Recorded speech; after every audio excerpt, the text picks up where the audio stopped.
Hi, everybody. This is John Farian, and this is Season 7, Episode 1 of Live Large Universe. And I've got Rick here with me. Rick, nice shirt. Where'd you get that?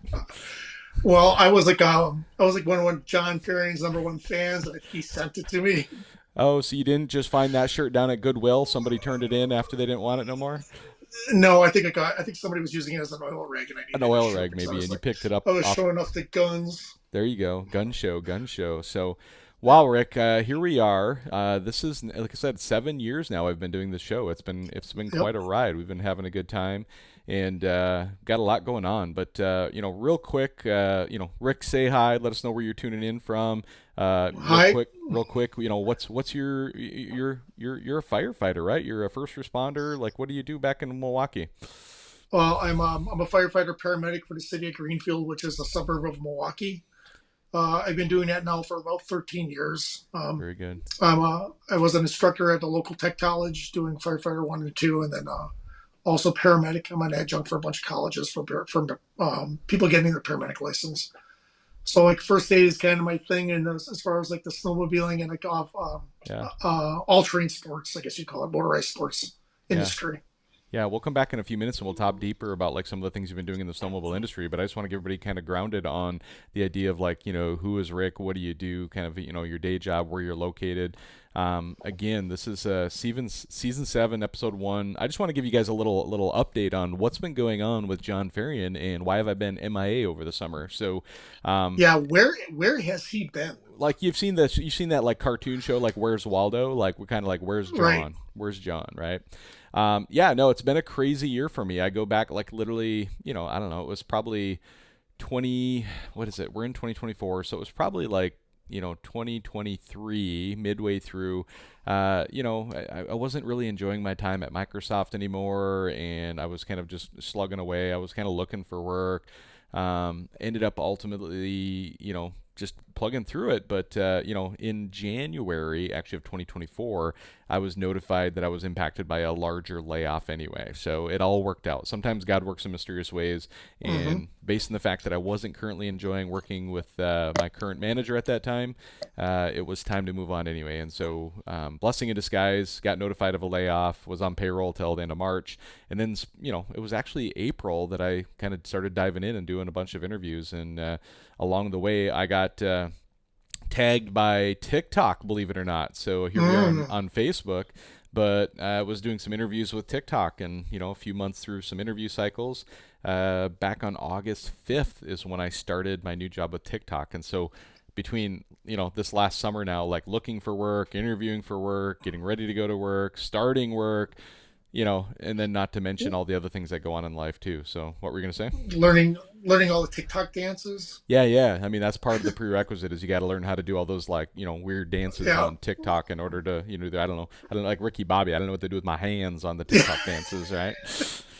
But that's what I've been up to over the summer. And then you add to that I've had a son who graduated college. My oldest, his name is John. We, got him through the summer. He just in the last month or so here moved out of the house. He's moved into an apartment. So we've been crazy busy with that. Not to mention, I continue to be on the board of directors for the Northwest Avalanche Center. Continue to be a president for a local snowmobile club, the Cascade Drift Skippers. And in the summertime, anybody who follows my page also knows that I've been doing a lot of off-roading since 2020 when I bought my first Jeep. And through this summer, Rick, somehow like two or one plus one usually equals two, but in Uh my huh. case, one plus one equals one. Like I'm not sure how that worked out, but I traded in my truck, my Ram diesel truck that I was using for snowmobiling, and Right. I traded in my Jeep that I was using for off-roading and daily driving, both in on a single Jeep, and it was a Hemi 392 Jeep, which by the way Nice. was my dream car, and it was already all decked out. It was it's Dream slight Jeep. slightly used, already built. Crazy fun vehicle here too. But such a great time. But for Mike Morrison from Canada, thanks for watching. You just reminded me that anybody who is watching, please go into the comments section down below here and let us know where you're watching from. So let us know. Say hi. Let us know where you're watching from. let us know what all of you guys did over the summer. Like, what have you been up to? What's Yeah, going on? that But was like one of my biggest goals this summer is to take my daughter up to Washington and go jeeping with you. But oh, that would have been fun. she just yeah she just turned 16. She got a job, and Life happens. apparently, yeah, it's amazing how fast they grow up. I Yeah, can't yeah. believe she's driving. Yep, yep, yep. Crazy, crazy. So yeah, I've been super involved in like jeeping all summer long. Crazy amount of time too. It's our Jeep club is kind of an informal Jeep club. Nobody pays any dues. We all just kind of part of a Facebook page. We get together. But if there's such thing as a Facebook Jeep club, I'm the president of that, I guess too. So we've been leading lots of rides. And don't forget the Avalanche Alliance. So let me just do a quick plug for Avalanche Alliance while we're here too. I've actually got a little Yep. pop up here. I'm going to cover our face up and remind everybody in the show below here, you can see in the notes that Avalanche Alliance, there's a link to be able to go in and buy your Avalanche Alliance sweepstakes tickets. So again, this year we're doing the Avalanche Alliance sweepstakes. That's Rick, where I just met you here. It's been about a month almost now, not quite a month Right. since we were at Heydays together. By the way, anybody who saw me at Heydays, just FYI, like man, I was not feeling good. I should probably honestly shouldn't have even been there, but I had like this crazy stuffed up head. I was all foggy, felt like crap, but I was like, I'm gonna sneak in there, do part of a day at least. But it crushed me, man. I was sick for like 2 weeks after I got home, even after Heydays. But that was when we kicked off the Sled Avalanche Alliance sweepstakes. By the way, we're giving away this beautiful Arctic Cat. So we've got one of these fancy new Arctic Cat mountain sleds we're giving away. We got a climb, package, professional gear climb package that we're giving away. We've got a Marlon sled deck again that we're giving away this year, and we also now have a BCA kind of a safety gear pack. So it's an avalanche bag, beacon shovel probe. It's kind of a whole kit there as well too. So go in the show notes down below. Make sure you get in on the Avalanche Alliance sweepstakes. So got a lot going on. And did I mention I have a lot going on, Mm, Rick? Because, there's actually one more thing that I want to highlight here before we get too crazy is Sled Bash. So anybody, again, who's followed me has seen me share the crap out of all the stuff going on. And tomorrow, the reason we're doing a show on a Saturday night, which is unusual, right. is that we actually are going to be doing Sled Bash tomorrow. So this is for the Northwest Avalanche Center. So I've been on their board of directors since 2016, and most of the years since I've started with them, I've been the one hosting, along with some other folks too, and especially this year too. We got a lot of committee helpers, but we got a lot of stuff going on with Sled Bash. So But that's one thing, and you actually just brought up with the Avalanche Alliance, and that's kind of near and dear to my heart because some people that have seen me in the port before know that I'm now one of the area instructors. I was able to take my Pro 1 course with an yeah, ITC. I'll be out and about this winter out by the Rabbit Ears with Tyler's Backcountry Adventure and Sealy Ranch again, yeah, teaching avalanche courses and trying to get, we'll talk about it later, about a yeah, safer course also. yeah, So that Avalanche Alliance was huge. I was able to get a scholarship for it, and a couple yeah. of my Like buddies did. yeah, we've been doing Avalanche Alliance for quite a few years now too, and that's the Right, number one funder of the Live Large University Scholarship Program, which is the shirt that you're wearing actually. right, Yourself and many other people have benefited from the scholarships from that right, program, and so again, everybody, like reinvesting into your own community, into your own future, because by buying a sweepstakes ticket, yeah, you could win an amazing sled or an amazing climb package or an right. amazing sled deck or an amazing BCA package. That's awesome. Four major prizes, four people are going to win those. But every dollar you Hmm. put in, know that you're also investing into your own future in the sport of snowmobiling, because Right, we're investing into two major programs. One is the scholarships that you talked about. By the way, that scholarship now is called Avalanche Alliance Motorized Scholarship Fund. They've changed the name of it from Live Large University, just so that it's tied closer together with where most of the right. funds are coming from. But it's the same scholarship program, same rules pertain, all that kind of stuff. And then the other one is Avalanche Centers. So all of the Avalanche Centers across the United States have the ability to apply for grants against the money that we raise for motorized Right. programs. So yeah, it's an amazing program. But tomorrow we're doing Sled Bash, and it's going to be off the hook party. We're going to have a good time. We're raising money for the local Avalanche Center here in Washington State. But Good. I'm hosting that. I'm emceeing that. So I didn't know if we were going to be able to have our show tomorrow night, because I didn't know exactly what time I was going to get home. Yeah. I knew I was And going to be exhausted, probably lose my voice, all that kind of stuff. So Yeah, and those avalanche centers are like those donations and stuff like that are so important to get out the information of what Yep. are riding conditions and even Yeah. just for all the research and everything that goes into it. I never knew until I started doing, trying to become an educator for it. Yep. It's super important. So I'm glad that you brought that all up, and I hope people.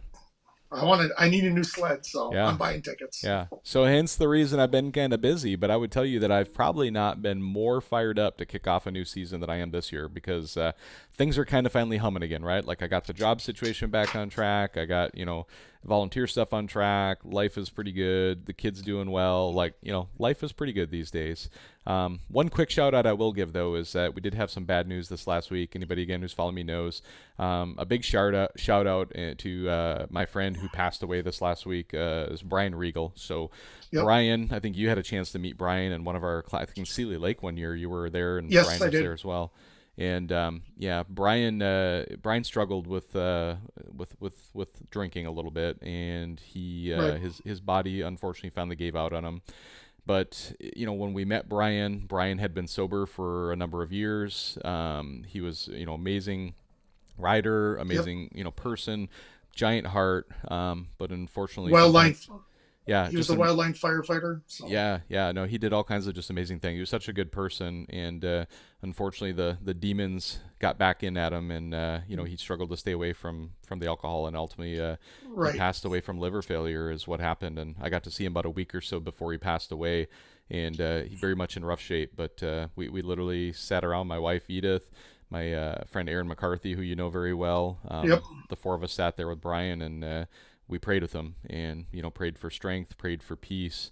Just let him know that all of us in the snowmobile community just love and adored him and appreciate him for what he's done to make all of our lives better. And so, much respect and honor to Right. Brian as he's moved on to a better place now. So And it's even one of those things that I talked to Aaron McCarthy a lot about it, about everything that was happening, and he has a couple of sleds that the family's going to need to be able to go and sell and stuff like that. I'm yeah, trying to work out with Aaron to probably go get one of them, make like a memorial sled, gotcha. with like my nine or my 343 sled for all the firefighters that passed away during 9/11 and putting like a tribute to him. But Yep. we'll see on how that works out. It's just Aaron's kind of got his hands full with a lot of stuff right now. Yep. But Absolutely. like you said, Brian was a great guy and stuff, and the Yep. guy he suffered from the same problems that my nephew just passed away and stuff. So it's kind of near and dear to my heart. Yeah, yeah, and that's just a quick reminder for all of us that there's not a single person in this world, including me last year when I was going through all the crap I was going through between work Mm-hmm. and being laid off. You need to surround yourself with good people around you that'll help uplift you, bring you up, support you, be there for you to kind of remind you of the good things that you're going to come Yeah, back for you again. So, but you yeah, know, no, go our ahead. mental health is so important as long with our physical health. So Yeah, it's important. yeah, reach out to friends, be there for each other, and support each other. That's what life's all about. So. Well, Rick, let's But dive into the show a little bit anyhow, here. Yeah, we should dive sure. back into the topic. So let's go a little deeper into kind of what you've been doing because not only are you a first responder, a firefighter, you're in Milwaukee, that's kind of your day job, your Mm-hmm. professional gig, but you've been dabbling. I don't know how many years it's been now, but you've got two things going. You got a first aid kit that you call Altitude Sickness, a business, and a first aid kit for Right. altitude sickness. And you've been doing a snowmobile safety first aid CPR type course that Sure. is around snowmobiling that you call S.A.F.E.R. So why don't you give us a little background on both of those projects you've been doing, and then what we'll do is we'll dive into how the experiences I've had with those products as well as the Mm-hmm. training, how they've impacted me personally and some personal stories that I've had where I've been able to leverage some of those and use those to help the community out. So Right. And I'll go through my stuff. And John has a really good personal story and yeah, why we're kind of here for today. But about 4 seasons ago, I believe a couple of people out in Sealy Lake voluntold me that I was going to be teaching a first aid course, and that would be John Fearing and Brian Lundstedt from Tyler's Backcountry Awareness. And what I did is me and Jason McCullough at the time, we devised the course that was called Safer: Snowmobilers Approach to First Aid Emergency Response. And what that was, it was like heavily based on um, injuries that we occur in the backcountry, but a lot of it had to go and do it kind of started out with when you take your IV1 course and your rescue course, like when you are digging out a person that you're trained to go dig out a bag with a yeah, transceiver in it. Well, I kind of we Jason and I kind of took it from a step further that, from our standpoint, being paramedics, that our work just began. So we devised the course that would be teaching like helmet removal, C-spine stabilization, CPR with respirations, trauma assessments, stop the bleed, dealing with hypothermia, um, working with like radio communications to go bring a SARS team in and what it takes to bring a SARS team in if you can even get one, and even talk about like building forts and stuff. And it's kind of started out as just like um, a class that we're just going to go and teach, and it slowly but surely started becoming popular. Last year I taught with Matt Enns. The year before that I was on an episode of Boondock Nation out in Sealy Lake. Matt Enns just gave me a call again this year to go and run another class out of his facility, which I'm really looking forward to out in South Fork. It's a beautiful site. It's a beautiful setup. And then also I'll be talking to Brian from Tyler's Backcountry Awareness again to see if I can go run another course at Sealy Lake. Very good. But it kind of just it kind of worked out really well with me taking my area classes and seeing on how those courses are taught and how my course can be introduced and be like another step as like your avalanche process. But like the one thing I really want to go and talk about is that this S.A.F.E.R course is not just for snowmobilers. It's not just for avalanches. And I keep telling everybody that a tree at sea level is just as hard as a tree at altitude. Amen. Yeah. Our that'll be a prelude to my story coming up here. Actually, yes. It involves a tree as well. So we'll talk about that in a little bit. So, and it's like it's funny because I think John kind of knows I'm really big into statistics and stuff. So I actually went because like we as snowmobilers during the off season we're jet skiers, we're motorcycle riders, we're UTV riders and jeepers and stuff. Yeah. So I kind of did a breakdown of like all motorsports and like injuries and deaths in the past, per year. And just for like the deaths per year, almost like 10,000 deaths per year for all those motorized sports. And that's from like snowmobiling, UTVs, jeeping, motorcycles. And the injuries is like right around 500,000. And that doesn't, and that literally doesn't even count the other things that we just come across, right? Like even coming and going from those things, we see just regular car accidents. We see people getting hurt, crossing the sidewalk, or crossing a crosswalk, that kind of thing. So, and that's the whole thing that doesn't include any of that stuff. That's just like mountain biking. I included in stuff like that also, but it's just like our hobbies are potentially dangerous hobbies. Yep. And like having the right equipment or some basic training, like your basic CPR, basic stop the bleed, can save so many lives. 60,000 Americans die from bleeding out. Yep. Meaning that they cut a arterial artery or they're bleeding and they died. Over 2 million people a year will pass away because they didn't get the divine intervention, meaning they didn't get to the hospital before they bled out. Yeah. So this is kind of a near and dear thing to my heart. And we developed a first aid kit to help mitigate some of those problems, and the training that we're trying to provide to help my sport, snowmobiling, but also help with the other sports, and how important it is to take like a CPR course. And like when we talk about CPR courses, there's 350,000 times that CPR is performed in the field. That's not in the hospital. That's just in the field throughout the United States. Yeah. So it's an important thing to go and learn. But I understand that, enough about me, but apparently John has had some incidents. But I also know it's kind of cool because like I know John was in one of my courses, but he's also had some additional training. And I think that you're always doing so good interviewing us. So maybe I should interview you and ask you, over the past couple of years of what you've encountered or like what kind of training that you've had. Yeah. No, we'll go into that here in just a second. But for those who are watching, I just want to do a quick shout out. We've got Mike Morrison here. We've got Kevin Carell is here. Brett Wolf is here. So a lot of familiar names. I love the fact that we got folks tuning back in again for this season. Todd Swing is here. Jay Nelson is here. Heidi Upshaw is here. And Billy Siebert is here. So quite the A-list of people who are following the show right now. And I would just ask that everybody who's watching, if you have any additional people here that we don't see in the list yet, let us know where you're watching from. Drop that in the comments. But if everybody else would just do me a favor too and just do a quick share of the show even as you're watching it right now, we'd love to get some more live viewers in here right now, and that'll give us exposure for the rest of the week too, just to make sure that important safety messages is kind of what this show is all about. And what we're doing again tonight is really the information in the show, I continue to get feedback from people who tell me, man, I went and I got, avalanche training, or I'm getting ready to sign up for avalanche training. I bought, better gear, or, Hmm. I've decided to, take my crew and we're going to go get trained. And so this episode here is no different, where our goal is to ultimately share information about real life experiences that we've gone through. And in this case tonight, I'm going to share some of my own personal experiences. And, what inspired this conversation was after an incident I had here about a week ago, I called Rick to share with him, like, man, your class and your safety kit, that you sell, the first aid kit, really made a difference today. And here's why. Or it was the day before. I think it was like 2 days, Right. 1 or 2 days after. But like, we'll get into that here in just a minute. But yeah, you're right, Rick. I think about kind of my own personal training journey, right? I think the first thing I want to do is I want to tell a story of something that happened to me prior to going through a lot of my training, right? Because I think it's a good reflection on how I felt personally, how equipped I was personally to support a victim of a car accident, right? There was Right. sadly, it was on my way to work back in, I think it was like 2015, maybe 2016. I think it was 2015. Very early morning, before the sun was up, cold, like December 1st morning.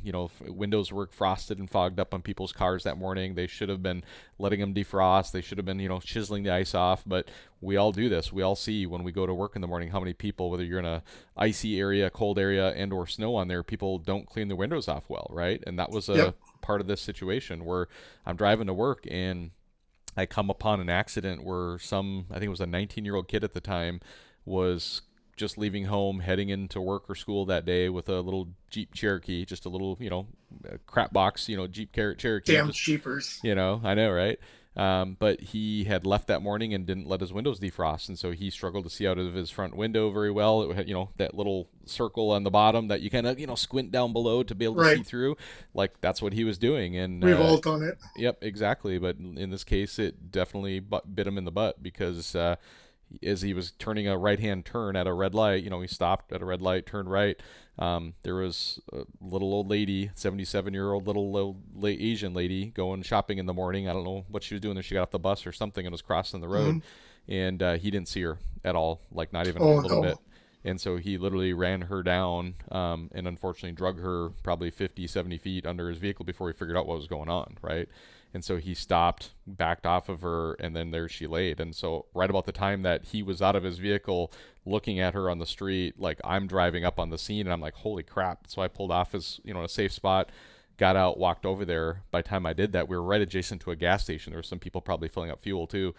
Sure. They came over, and thank God there was somebody there who had some medical training, who was getting involved, was the first responder, was checking her vitals. He was directing me to call 911. And Hmm. I remember in that situation, I wanted to help and I was drawn to go help, but like, I remember the panic that set in for me when I was on scene and I saw that, and I just started to freeze, and I almost was paralyzed, right, where I Right. was in charge of dialing 911. And I remember, like, I had an iPhone. It's not that complicated. You just unlock it and you dial 911 and you hit send, right? Hmm.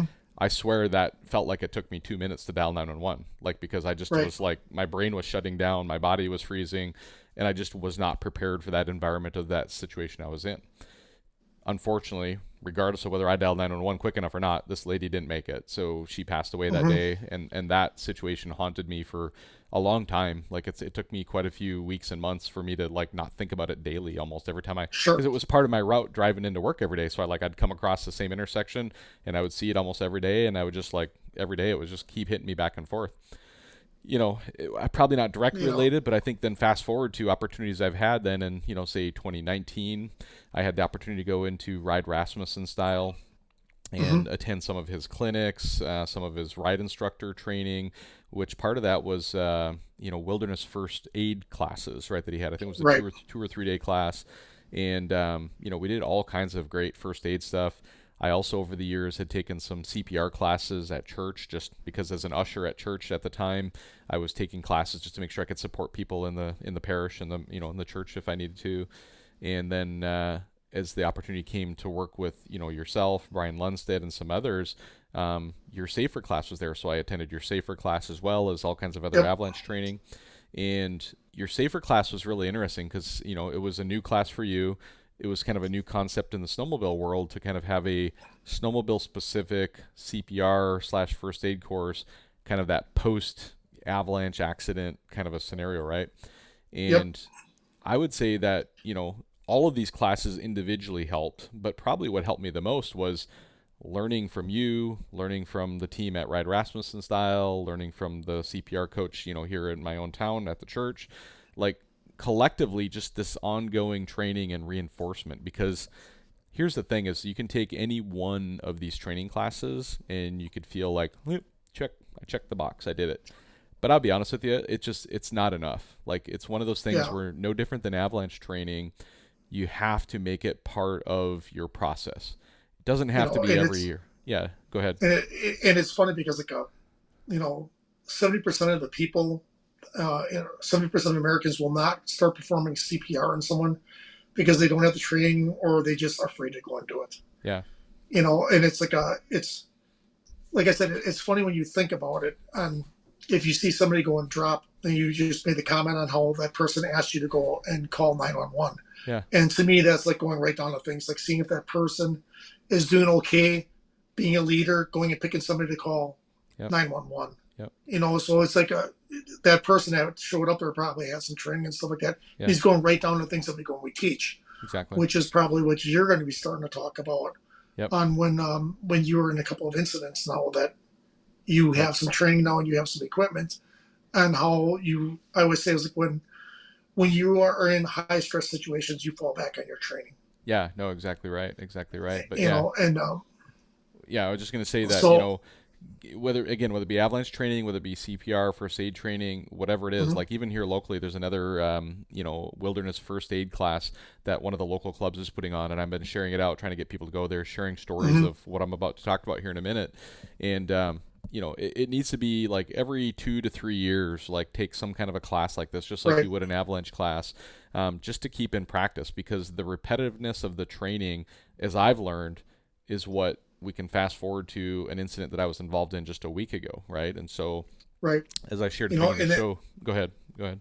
and that's funny that you brought that wilderness first aid course. So last season, I took that course. It's Yeah. actually a Wolfer course, and they have like two different ones. One's an 80-hour course, and one's like a 3-day course Mm-hmm. that Rasmussen goes and teaches at his thing. And coming from like a person that's been doing it for a long time now and being a professional paramedic, I learned so much from those classes. Because like I work in a big city, Yep. and I have theories and ideas on how to go and do things in the backwoods, but they'd be putting scenarios that you're using what's around you to go and like make splints or even like what it takes to go and like carry somebody out, Yeah. a quarter of a mile, using a tarp and like sticks and stuff like that. It's pretty amazing. So Yeah. I'm a big fan of those classes. And as far as like remedial training, I got to re-up that class every 2 years. Yeah. But it's not a 40 or it's not an 80-hour class. I think it's like 3 days. Yeah. Yeah. So Yeah, you well, know, let's fast forward to an incident that happened a week ago. So, as I've been involved in this Jeep club as well, I've been keeping myself busy in the summer, just like I do in the winter months of kind of, weekends are adventure weekends, right? Like whether it be a mm-hmm, Saturday or Sunday. This particular weekend, it was on a Sunday. So I had attended a Jeep run or an off-road event with some friends, and we had gone out on what was a very easy day, right? So we met, we drove down the road, we got to the mountains, we aired down, we checked out amazing scenery, amazing trails, had an amazing day, got down to the end of the road, and had a full incident free day with our crew. Like it was awesome, right? That's the way you want it to go every single time. And we aired up our tires, and from our spot that we aired up, we probably drove down the road maybe another, I don't know, 5 miles tops, I think, from okay, where we were aired up. And as we were heading down the road, we came into a little, for people here locally in Washington, you'll know this area. So we were down by Mt Rainier at a place called Lonesome Lake. And after we aired up, we basically headed into Greenwater. So in Greenwater, we were going to stop in and grab dinner at a local restaurant there in Greenwater, and pulled off the road, stopped into the store or into the restaurant store there. And we were in the middle of grabbing what we needed, kind of getting ready to order our food, all that kind of stuff.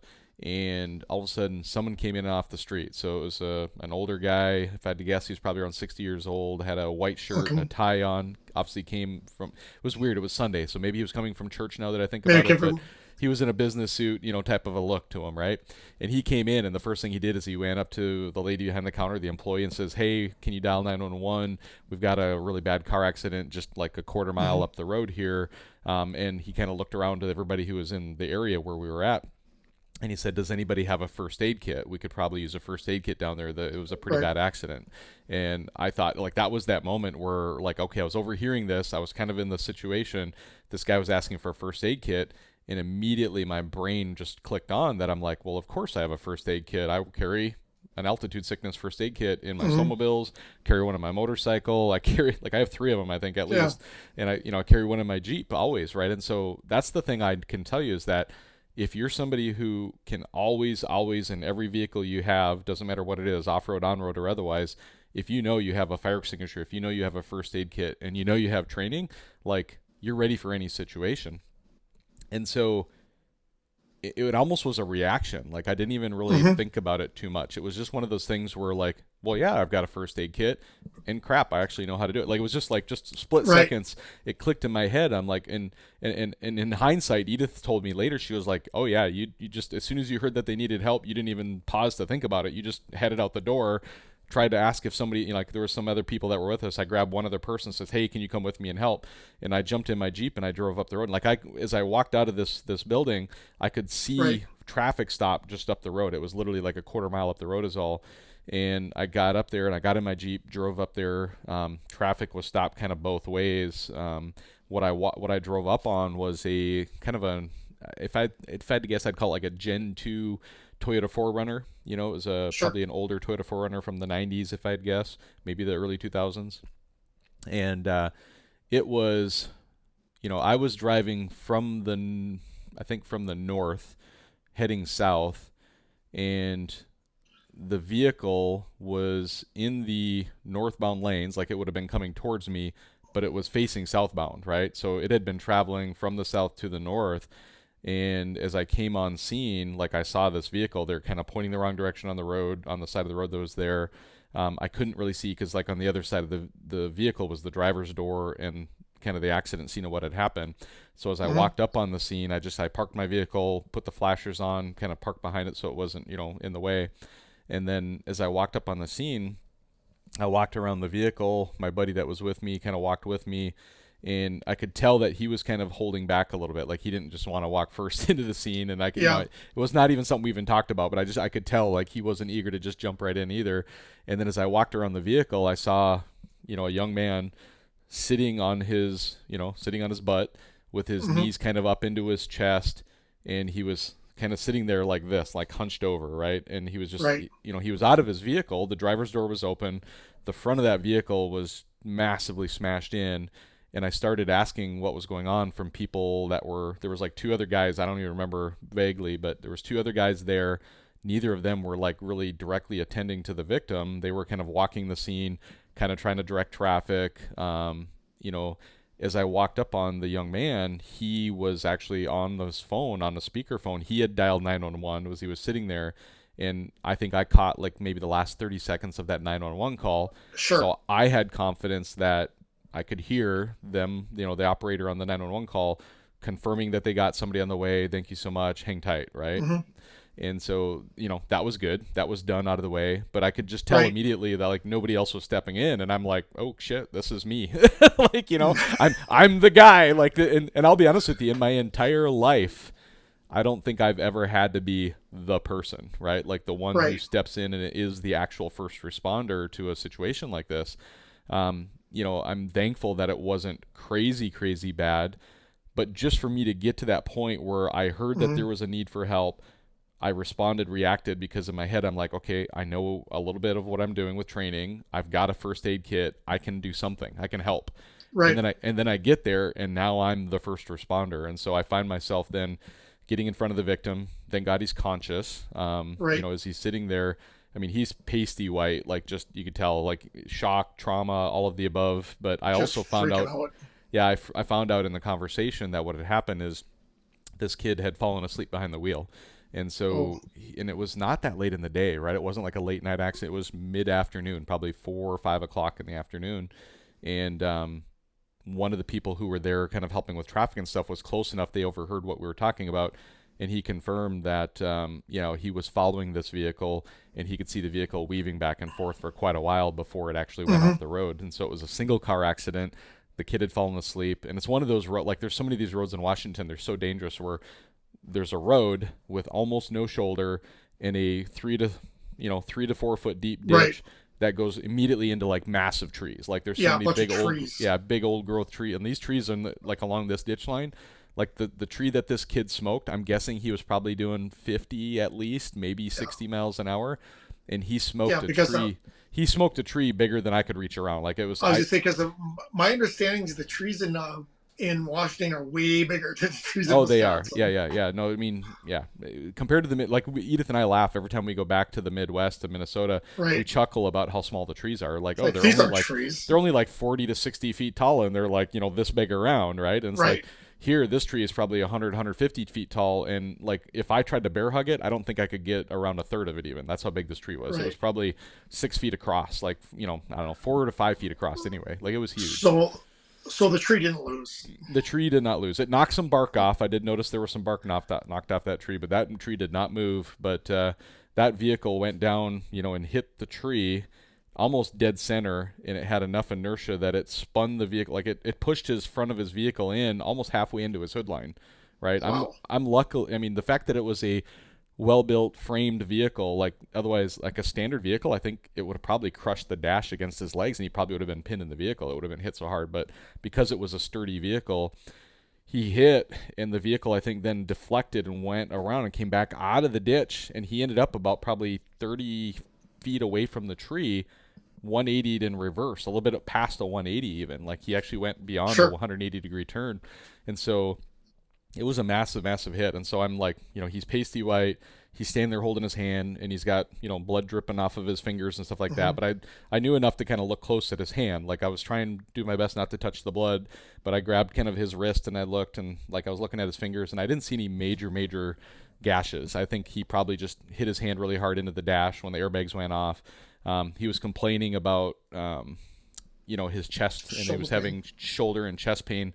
My assumption was because of the airbags and or the seatbelt or just Mm-hmm. the impact overall. He took all of that hit to his chest and his face, I'm sure. But we talked through. I asked him like, tell me what happened. He was able to verbalize what happened. He told me where he's coming from. He told me his name. I had known he had already dialed 911. I started asking him like, can you move your legs? Can you move your Right. arms? What hurts? And like I don't think I was there maybe like 4 or 5 minutes into the accident, and thank God only about a mile or two up the road is a fire station where a first responder Mm-hmm. was able to come from. And so the 911 call came in quick. It was probably only 5 minutes that I had to be there and be up front and be there. And then as soon as the first responder got there, I stayed with the victim. And this is interesting, I'd love your perspective on this, is the first thing the first responder did before he even came over to the victim is he assessed the situation, right? Right. He looked at what happened, like the vehicle left the road, it hit the tree. He actually Mm-hmm. went over there and was more initially concerned about the physical damage to the vehicle as a way to Right. measure the amount of impact that this kid had sustained so that he Mm-hmm. could get on the radio and radio back for what they were going to need or not need to help the victim, right? I think is Right. the way I perceived it. But what's your take on like him going over to the vehicle and assessing the damage of the situation before he tried to attend to the victim himself? So a lot of things like I work with multiple people and stuff like that, but when I'm on a med rig and I'm assessing a patient and their vehicle that got in a car accident, from my standpoint, I need to know what they hit, how fast they were going, the intrusion that's into the passenger compartment, how many victims are in there. If he is injured and there's like a death next to him, we fall under different protocols of where we're going to go. We Yep. have like a number one trauma center called Freighter. A lot of times, if we have an accident, that's not too bad. And, cars are so safe nowadays. I mean, seatbelts and airbags, they save lives. And Yeah, I've it's seen crazy. some, And in this I've seen case, horrible 100% accidents. seatbelt and airbag saved this kid's life. Otherwise, there's no Yep. way he would have survived this accident. So But it's like that's most likely what he was doing. Is like he's assessing on where the vehicle hit it, how much was intruded inside the the Yep. vehicle, if Exactly. airbags were deployed, and with Yep. you wearing a seatbelt or not. And it has a lot to go into it because even though like he's got a bloody hand, he could have internal injuries, and depending on how fast he was going and things around him, we can't look inside somebody. And I hate to say that people that get in accidents, they're in shock, their adrenaline's through the roof, Yep. so they don't realize when they have injuries. We just had somebody that got in a car accident that his arm was basically cut off. He didn't even know. Wow. It's just like he didn't realize it.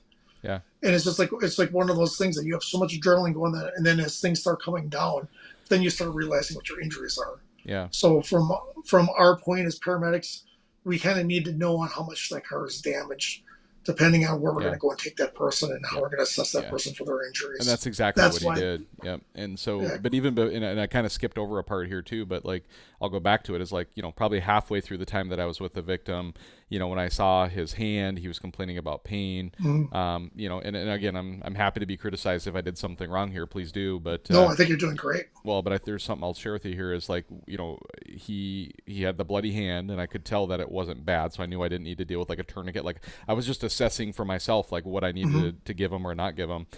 First thing I did is I dug through my first aid kit, my altitude sickness first Hmm. aid kit, and the um, the anyway, pause for my brain here for a second. That's okay. And I went through it, and I was like, and this is something I want to make a point of too. Is like I actually had to dig through. I was looking for gauze, is what I was looking for, right? I knew I Sure. needed something to absorb the blood and to help him out.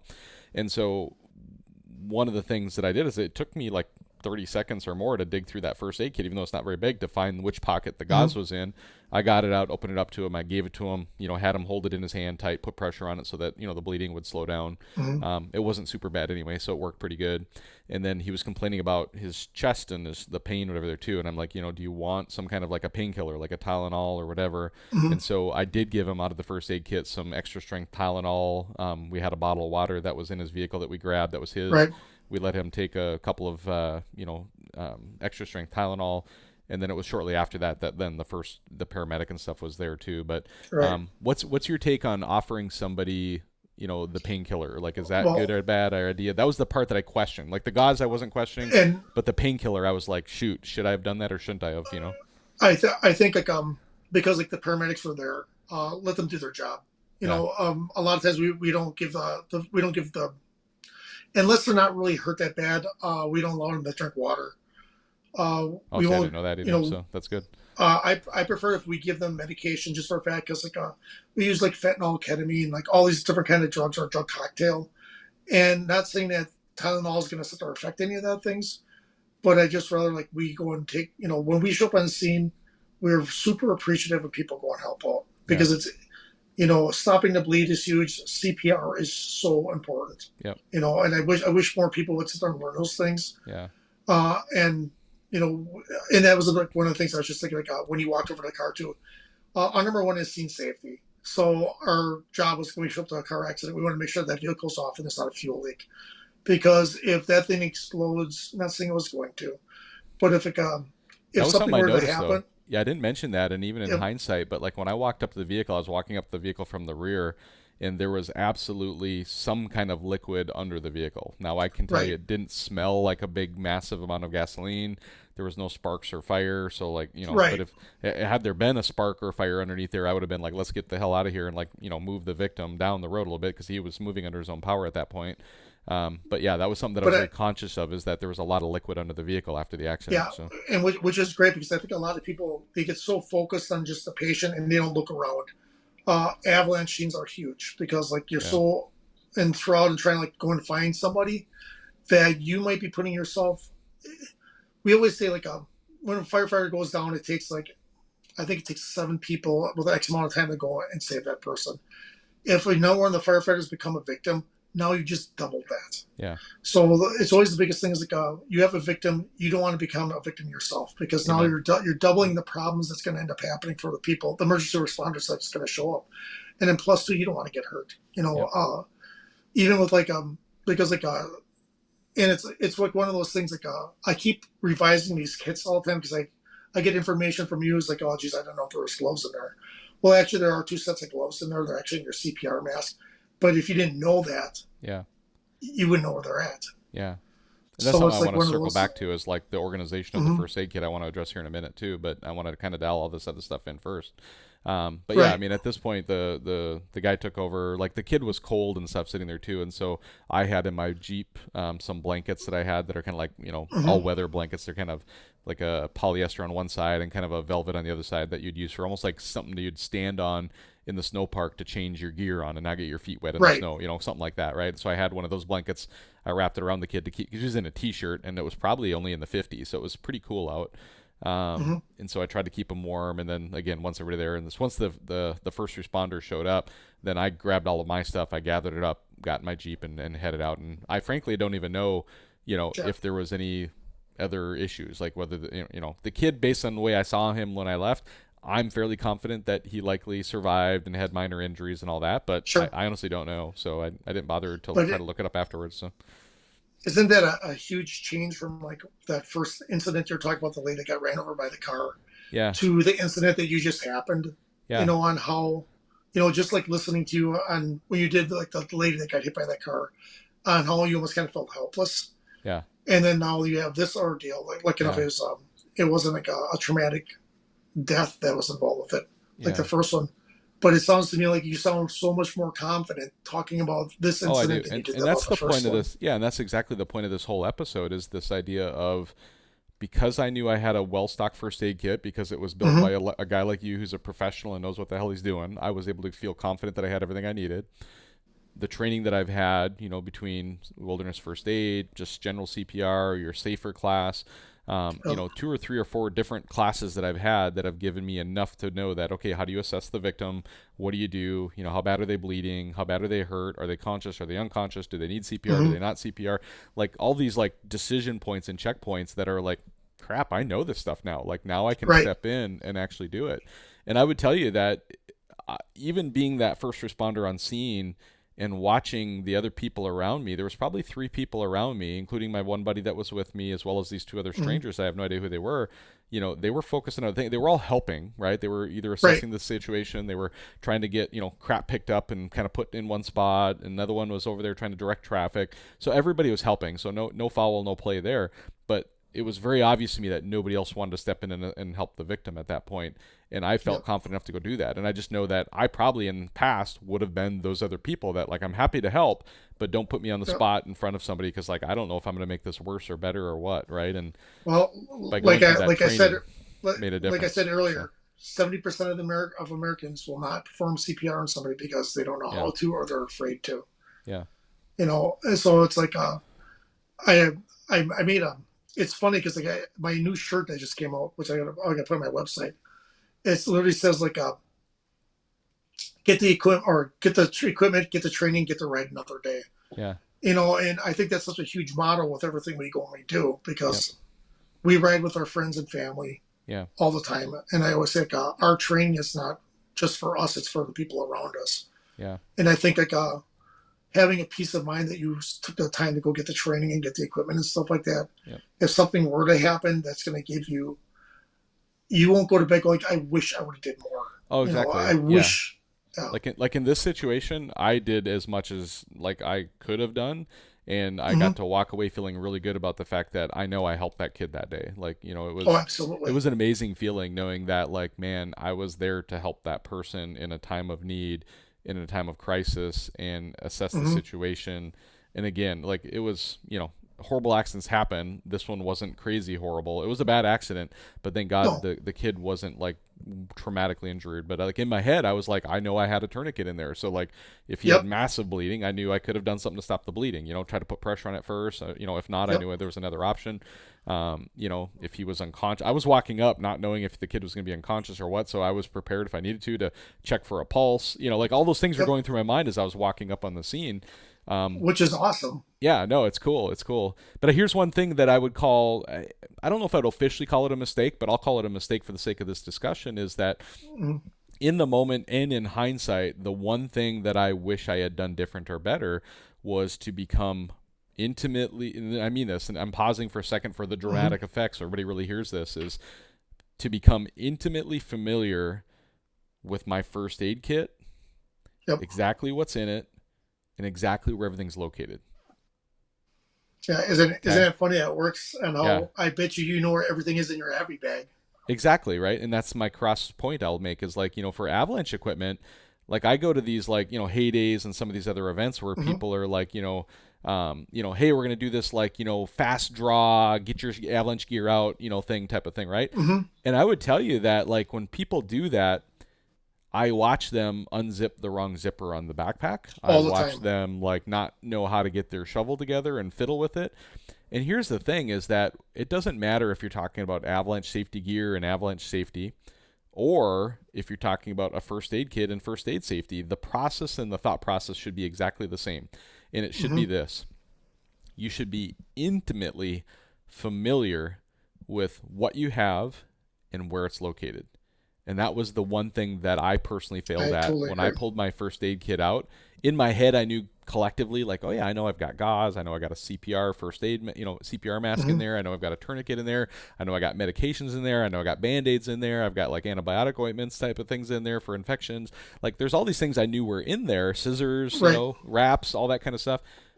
But if you ask me right now, even after this accident a week later, like where everything is at and which pocket and which pouch it's in, I still can't tell you. I still need to go back and reinvest time into getting intimate with where my first aid kits Yep. and knowing what's in what pouches and how I can find it quickly. Because, had it been a more critical accident, I'd absolutely wasted 30 seconds to a minute looking for gauze in my first aid kit.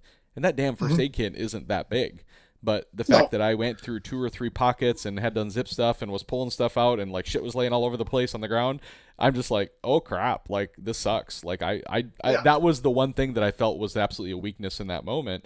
And that correlation back to your avalanche safety gear, same thing, right? Just get into your gear bags, know what you have, know where it's Yep. at, make sure you have it every time and you got it figured out. And so I'd love to anybody who's watching the show tonight and or watching this in the future. If you're watching this, I would love to know if any of you have in your lifetime come across an accident where you either did or wanted to or in hindsight wish you did help on the scene of an accident because I think Oh, if we're you honest know with ourselves, that's yeah, gonna be huge. yeah, and I'd love to I see it in the comments. Like, if you were involved in a boating accident, like I know Billy Siebert here who's watching, like he was one of the folks I interviewed for in an avalanche victim the other year, right? Just like last see. season, he was the avalanche victim, and like the people in his crew Mm-hmm. needed to know how to do CPR. Then and so like that's his story, right? But there's others. I bet Billy, if you think about it, you probably could have been a first responder to somebody else at a previous incident, whether it be at work, on the road, in a boating accident, somewhere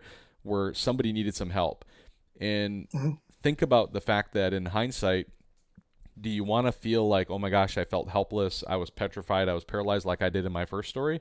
Or do you want to feel a little bit more confident of knowing that you're able and trained and you have the equipment to step in and support, even if it's temporarily like I did, right? So, Though, um, but that's kind of how I end up getting into first responding business, I guess you call it, because I run around with a very fast group of friends, yeah, and after I just got my EMT license, I was involved in a boating accident, and I think a lot of people kind of know, but I think it's like 15 years ago now that me and my buddies flipped a 42-foot fountain lightning, go fast boat doing about 90 miles an hour.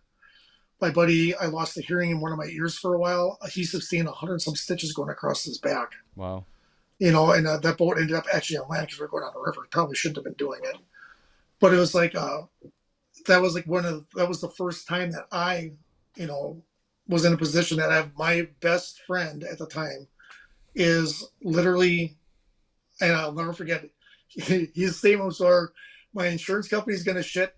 Don't let me die," and that's exactly what he was saying because we yeah, just bought that boat, and it was like his back was flayed open, wow, where you could see everything, and it was like it was one of those points. Like I had my, I was doing direct pressure on it, and lucky enough, like it was cut through the fat. It wasn't bleeding out that bad. yeah, But like I remember it, like it was like everybody always says, like when you're in a high stress situation, you can see like the flies of the wings of a fly stop because everything slows down. yep, That's how that whole accident was. I remember every moment of it. I remember everything that he said.